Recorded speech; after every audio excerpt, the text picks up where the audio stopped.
minta menghadap Presiden. Sekarang juga. Kalau begitu, tunggulah. Saya mandi dulu. Jadi.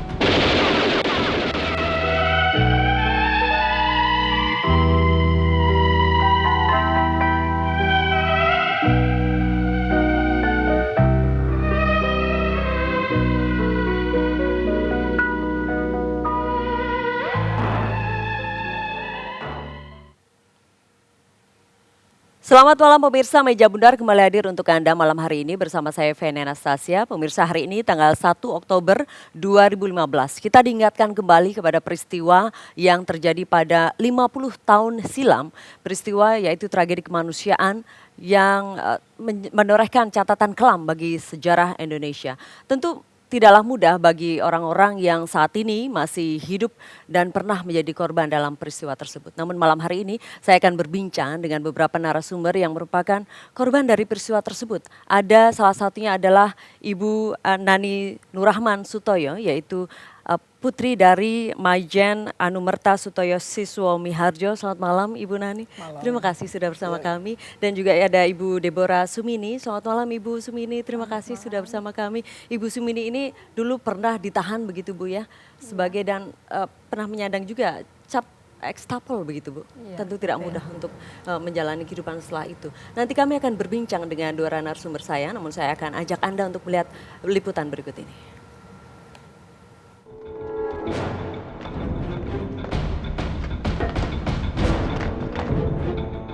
Film besutan Arifin Zainur ini terus digunakan sebagai kendaraan propaganda rezim Orde Baru, di mana selama 13 tahun film yang bercerita tentang rencana kudeta dan penculikan 7 jenderal Angkatan Darat yang didalangi Partai Komunis Indonesia ini wajib diputar pada tanggal 30 September di TV nasional untuk memperingati peristiwa 30 September 65.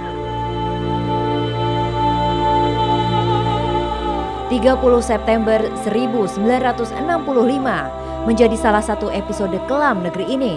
Meski kebenaran sebenarnya belum terungkap, namun fakta lain terlanjur terkuak. Tak hanya para jenderal, namun jutaan warga Indonesia yang dicap anggota PKI jadi korban dan dirampas hak-haknya.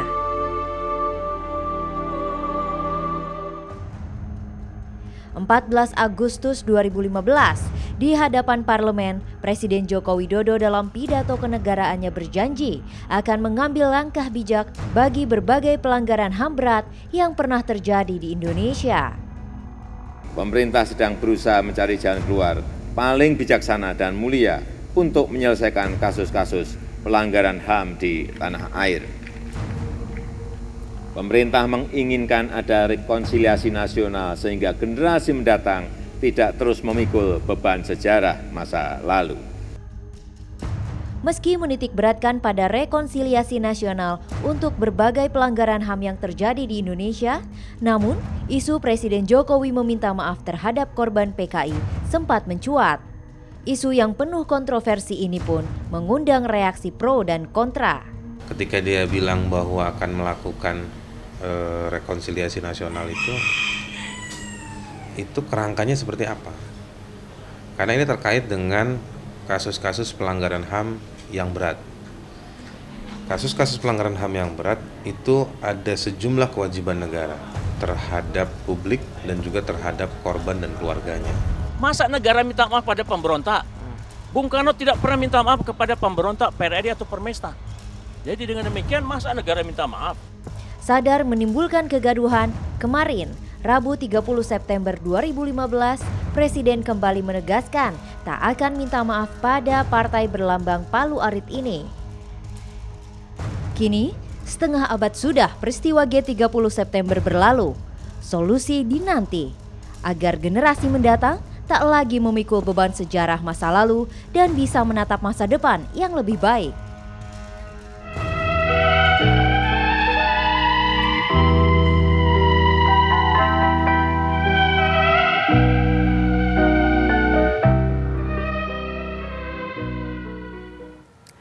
Salah satu dari 7 pahlawan revolusi, salah satunya adalah Maijen Anumerta Sutoyo Siswo Miharjo, yang putrinya salah satunya saat ini sudah bersama saya, Ibu Nani. Selamat malam Bu Nani. Selamat malam. Bu Nani pasti masih terekam jelas ketika itu peristiwa tanggal 30 September subuh atau dini hari? Menjelang sehingga- subuh. Menjelang Menjelang subuh. subuh. Ya. Anda waktu itu ada di rumah, Bu?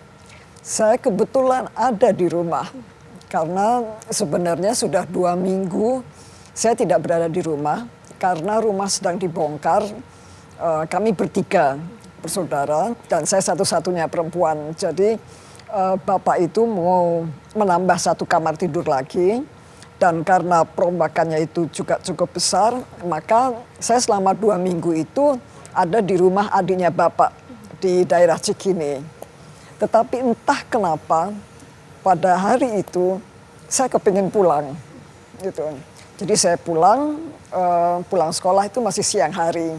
Saya masih sempat tidur siang. Kemudian sekitar sore menjelang maghrib saya bangun, tapi bapak sudah mau pergi ke acara di Gelora Bung Karno. Karena waktu itu kalau tidak salah ada acara di mana Bung Karno itu akan bicara. Jadi itu adalah pertama kali saya melihat bapak setelah 2 minggu, tetapi juga terakhir kali karena ketika itu bapak terus kemudian mengatakan, sudah ya Nan, papa pergi. Itu adalah yang Itu terakhir. yang betul-betul Anda ingat waktu itu. Menjadi kata-kata terakhir ketika Anda bertemu dengan ayah. Ya. Itu pertemuan terakhir ya. Ya. Dan kemudian pada malam itu, subuh atau dini hari itu, Ya. Anda masih ada di rumah. Anda melihat sendiri kejadian itu. Oh enggak, karena kamar tidur kami itu bertolak belakang dengan kamar tidur bapak. Jadi ketika itu bapak sudah diambil, kemudian ibu mengingatkan saya sama kakak saya yang kami tidur di satu kamar agar menutup 2 pintu kamar tidur kami, yang satu itu menuju ke ruang makan, satu lagi menuju ke ruang tamu.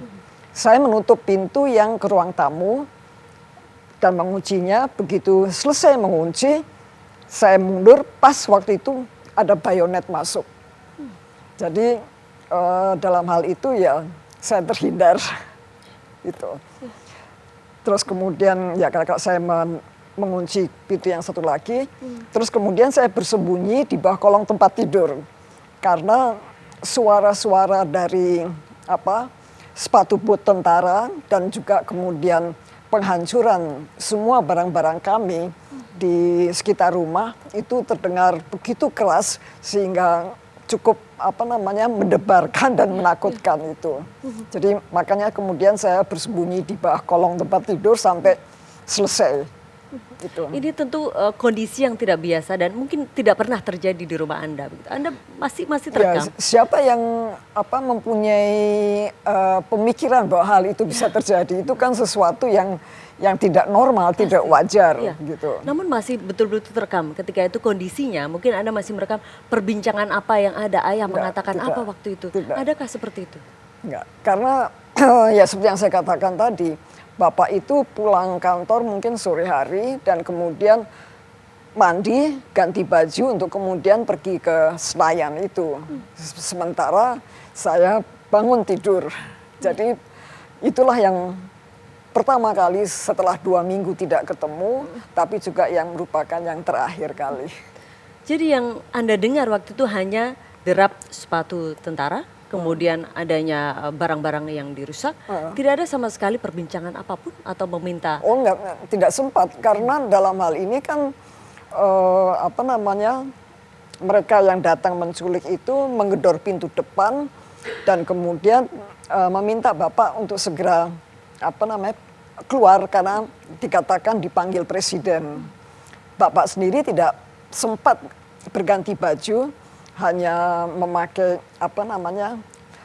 bahasa Belandanya itu kamerias, kemudian terus dibawa. Gitu. Kemudian sejak ayah dibawa itu, Anda dan juga keluarga dengan ibu dan juga adik-adik ada di situ ya? Adik saya hanya satu. Adik hanya satu, baik. Kemudian bagaimana mengetahui kondisi ayah setelah itu? Di dalam hal ini kami baru diberitahu tanggal 4 malam bahwa sudah ditemukan jenazah. Gitu. Jadi selama 4 hari itu kami bertanya-tanya. Saya pun juga di dalam hal ini bertanya-tanya dalam arti kata ketika itu kami sudah mendengar bahwa Pak Yani, Pak Haryono, Pak Panjaitan itu sudah terbunuh di rumah. Anda mendengar itu? Ya. Usia Anda masih 15 tahun waktu Ya. itu. Dari mana Anda mendengar itu? Bu? Ya artinya berita itu kemudian cepat menyebar, apalagi rumahnya Pak Yani kan di Jalan Lembang, kami di Jalan Sumeneb, jadi dekat sekali.